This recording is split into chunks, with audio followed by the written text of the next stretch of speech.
अमानत अमीन प्रशिक्षण केंद्र बैरिया गोलंबर मुजफ्फरपुर बिहार। हमने अपना दोनों यहाँ मोबाइल नंबर स्पष्ट रूप से लिखा। मेरे दोनों YouTube channel, channel 1 Shashi Bhushan Kumar, channel 2 Amin course and all competitive exam में एक बार पुनः आपका शत शत वंदन, अभिनंदन।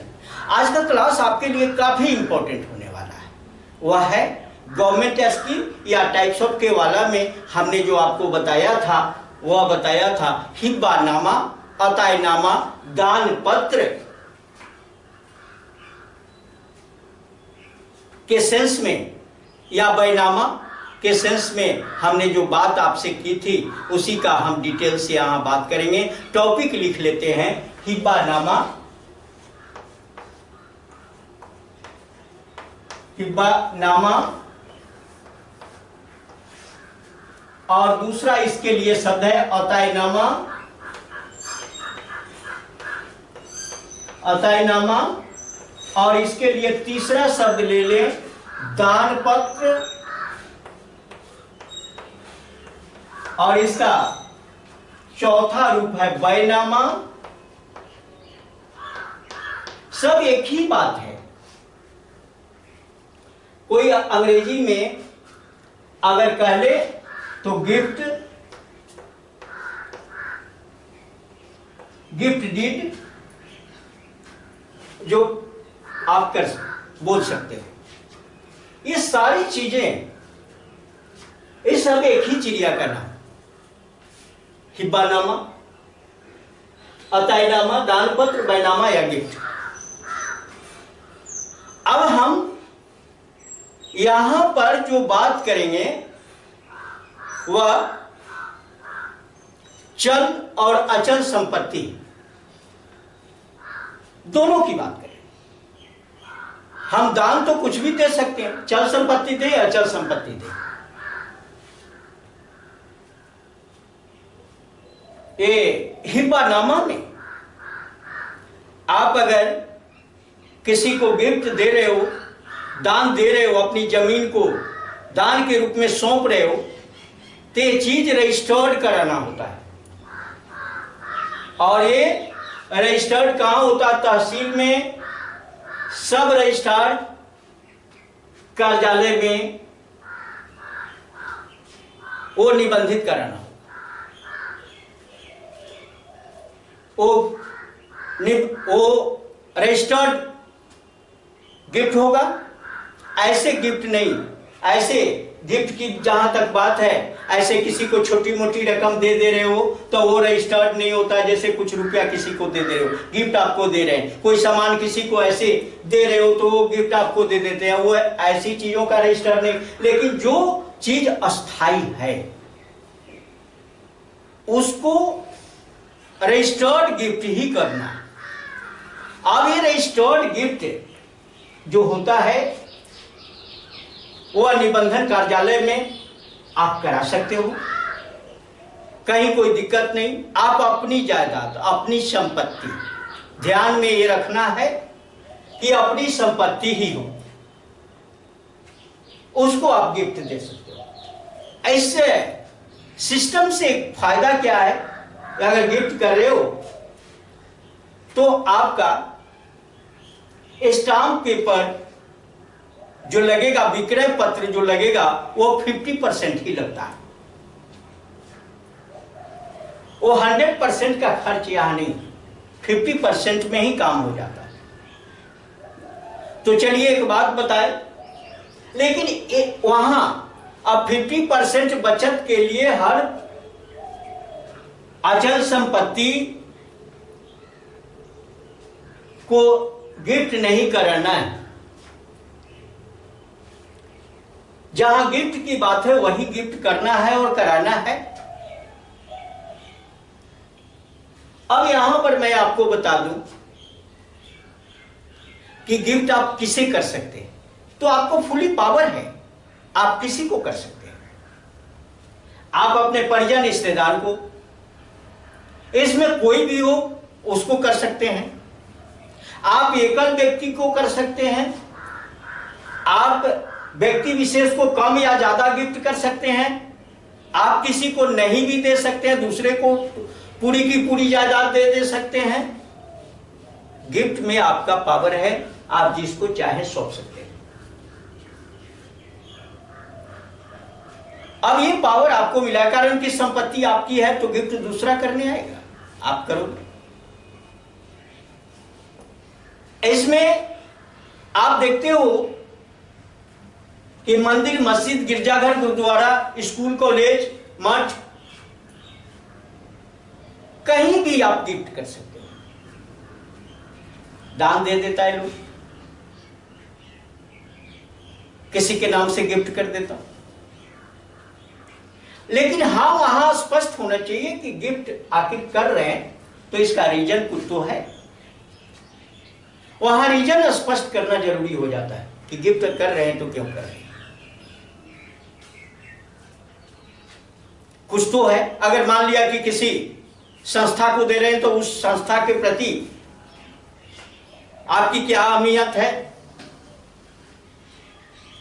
किसी मठ, मंदिर को दे रहे हैं तो वहां उस संस्था के प्रति आपका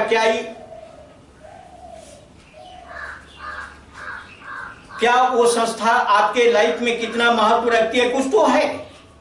कारण जरूर स्पष्ट करना है कि गिफ्ट कर रहे हो तो इसके पीछे रीजन क्या है। या किसी व्यक्ति विशेष को दे रहे हो तो गिफ्ट कर दे रहे हैं, चलिए भाई इसके पीछे रीजन है कि हमारी संपत्ति था, इसको ये दे दिया और इसके पीछे मेरा भी कुछ स्वार्थ छिपा हुआ है। तो कुछ इस रेंज में भी हम काम कर लेते हैं। और ये बात स्पष्ट कर दिया कि ये चीज रजिस्टर्ड होती है। अब रजिस्टर्ड हो गई, गिफ्ट भी कर दिया। और इसमें एक बात आपको बता दें कि ये बहुत मजबूत चीज होता है। कारण कि आप जरा सोच के देख लो कि किसी को हम गिफ्ट दे रहे हैं, अगर ये गिफ्ट दे रहे तो गिफ्ट को पुनः लौटाया नहीं जा सकता। अच्छा, आप जरा सोचो, किसी को हम छोटी मोटी चीजों को गिफ्ट दे देते हैं, क्या उसको कहते हैं कि नहीं हमने जो दिया सो गिफ्ट आप लौटा दो? ये अपने खराब लगता है, इसलिए गिफ्ट लौटाया नहीं जाता। गिफ्ट जो दे दिया सो दे दिया। तो चलिए, ये एक बहुत बड़ा पॉइंट है यहाँ पर। अब कौन सी प्रॉपर्टी दी जाए और कैसे दी जाए, इसमें थोड़ी सी सावधानी रखनी है। तो प्रॉपर्टी दो टाइप की होती है। एक है पैतृक संपत्ति।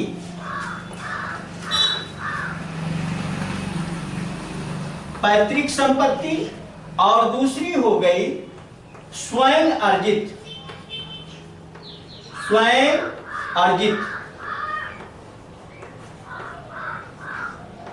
संपत्ति। अब इस पर बहुत बारीकी से आपको विचार करना चाहिए। ये पैतृक संपत्ति है तो इस पैतृक संपत्ति में सिर्फ आप ही का अधिकार नहीं है, परिवार के जितने मेंबर हैं सबका अधिकार है।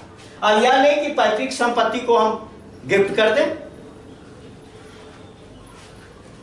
और आप सोच रहे हैं कि पूरा पैतृक संपत्ति हम गिफ्ट कर देंगे तो और मेंबर रोड पर आ जाएंगे। ऐसी बात नहीं होती है। फिर यहाँ हिंदू लॉ काम करने लगता है यहाँ पर, और हिंदू लॉ काम करेगा तो उस कंडीशन में बाकी के मेंबर को भी वो संपत्ति मिल जाएगी। इसलिए पैतृक संपत्ति से सावधान आप रहें और उतना ही करें कि जितना आपका शेयर, आपका हिस्सा हो। आपका हिस्सा, अपने हिस्से का आप गिफ्ट कर सकते हो। आपका हिस्सा जो होगा उसी को आप गिफ्ट करिए। ऐसा नहीं है कि पूरी की पूरी पैतृक संपत्ति को आप गिफ्ट कर दीजिए। गिफ्ट किसका होगा?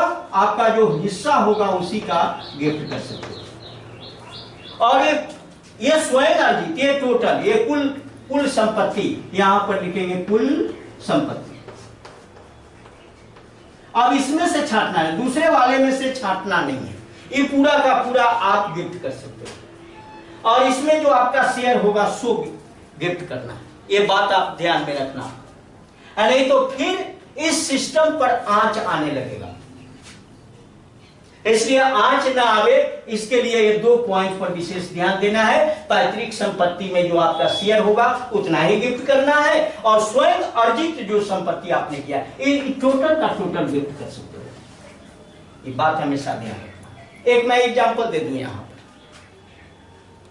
अब एग्जांपल दे देते हैं कि ये गिफ्ट जो आपको करना है, मान लो कि पैतृक संपत्ति जो वह है, ये पैतृक संपत्ति जो आपका है वह 5 एकड़ है। एग्जाम्पल दे कि मान लो कि 5 एकड़ है पैतृक संपत्ति, और दूसरा आपने 2 एकड़ स्वयं अर्जित किया, 2 एकड़ स्वयं अर्जित किया। हमने कहा कि अब ये 5 एकड़ अगर पैतृक संपत्ति है और मेंबर कितने हैं, पारिवारिक मेंबर 5 हैं, 5 सदस्य। परिवार में कितने सदस्य हैं भाई, 5 सदस्य हैं, और 5 एकड़ है। आपका क्या हिस्सा होगा, 1/5, 1 एकड़ क्या होगा इसमें से, आपका हिस्सा क्या होगा, आपका हिस्सा पैतृक संपत्ति में होगा 1 एकड़, और ये 2 एकड़ आपने खुद खरीदा है। यहां ये स्वयं वाला है, स्वयं अर्जित वाला है, तो ये हुआ 2 एकड़। अब ये टोटल हो गया 3 एकड़। आप 3 एकड़ को गिफ्ट कर सकते हो। 3 एकड़ ये जमीन है, ये 3 एकड़ गिफ्ट करने में आप सक्षम हो। इसमें कहीं से कोई विवाद नहीं, कहीं से कोई झंझट नहीं। आप अपने फैमिली को में किसी मेंबर को दे दो, बेटा बेटी या जिसको गिफ्ट करना है आप कर सकते हो। या 3 में सोच रहे हो ये किसी को 1 एकड़ दे दे और किसी को आधा एकड़ दे दे, या किसी को शेष जो बच गया सब दे दे, आप अपने अकॉर्डिंग कर सकते हो। बेटा को दे दो, बेटी को दे दो, जो भी देना है आप दे सकते हो। तो ये 3 एकड़ के ही आप मालिक हो, और इतना आप किसी को गिफ्ट करने में सक्षम हो। न कि यहां आप देख रहे हो कि अभी तो हेड हम हैं, तो 5 एकड़ या 7 एकड़ 7 एकड़ को हम गिफ्ट अगर कर देते हैं, नतीजा खराब हो जाता है ना। बाकी के मेंबर कहां गए, बाकी के मेंबर तो चढ़ाई कर देंगे हिंदू लॉ के अकॉर्डिंग, और फिर मामला बढ़ जाएगा। तो ये इस पर दान पत्र पर असर पड़ेगा और ये झंझट बढ़ेगा। तो ये मुकदमा कहां जाएगा, इस मुकदमा को देखने का पावर सिविल कोर्ट को है, और वहां पर उस अदालत में जाएगा, और फिर हिंदू लॉ के अकॉर्डिंग जो शेष मेंबर हैं उनको संपत्ति मिल जाएगा। तो इस पर बारीकी से आपको विचार करना है कि हम जो एग्जाम्पल के साथ हमने बताया है, बारीकी से विचार करना है कि हम जो दान दे रहे हैं ये मेरा है, और मेरा है तो इसमें कितना मेरा हिस्सा है। आज भी अपने हिस्से को सही रूप से न जानने वाले समाज में बहुत सारे लोग हैं, और इस वजह से इस पेपर को करने में बहुत बड़ी भूल हो जाती है, और भूल का खामियाजा बाद में उनको झेलना पड़ता है। तो खामियाजा न हो, वो न झेल पाए, इसलिए ये जरूरी हो जाता है कि ये मुकदमा न बन पाए। अब किसी को हमने गिफ्ट दिया और दूसरा उपहार क्या दे दिया उसको, एक तो गिफ्ट दे दिया और दूसरा उपहार क्या दिया कि चलो भाई अब मुकदमा का चक्कर में तुमको डाल देते हैं, अब मुकदमा लड़ते रहो। मुकदमा लड़ेगा, आपके मरने के बाद भी आपको क्या होगा कि अब शब्द सुनना पड़ेगा उस व्यक्ति के माध्यम से। तो क्या फायदा उसे गिफ्ट देने का। जिसको आपने वो जमीन दिया, जिसको गिफ्ट किया, वही अब शब्द बोलेगा कि जितना जमीन न दिया उतना हमें परेशानी में डाल दिया। तो आप पहले अपने हिस्से को जानिए और हिस्से के अकॉर्डिंग ही किसी को गिफ्ट करिए, ज्यादा बेटर होगा। अब इस पर विशेष बात नहीं करेंगे, बहुत सारी बातों का जिक्र किया आपके साथ। ये वीडियो आपके लिए उपयोगी है, लाभप्रद है, ज्ञानवर्धक है, ज्ञान में 4 चांद लगाता है।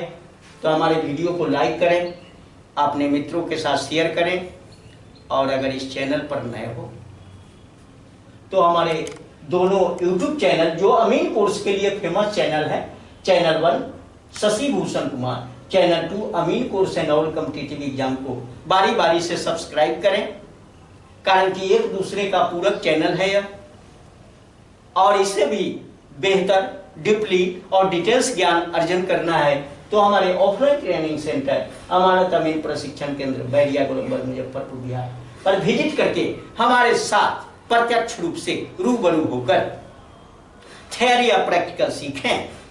कारण कि मैं खुद फील्ड पर ले जाता हूं, फील्ड वर्क करा देता हूं, आपको कहीं से कोई डाउट नहीं। आपको मापी करना है, आपको ब्रोकर के साथ काम करना है, आपको एक एक पेपर का ज्ञान सीखना है, एक ऑफिस खोल लेना, पेपर संबंधी सुबह शाम लोगों को गाइडलाइन करना, वहां से भी कुछ पैसे मिलेंगे और बीच के समय में मापी करके ढेर सारा रुपया कमा सकते हो और अपने लाइफ को संवार सकते हो। तो बहुत बहुत धन्यवाद। जय हिंद, जय भारत।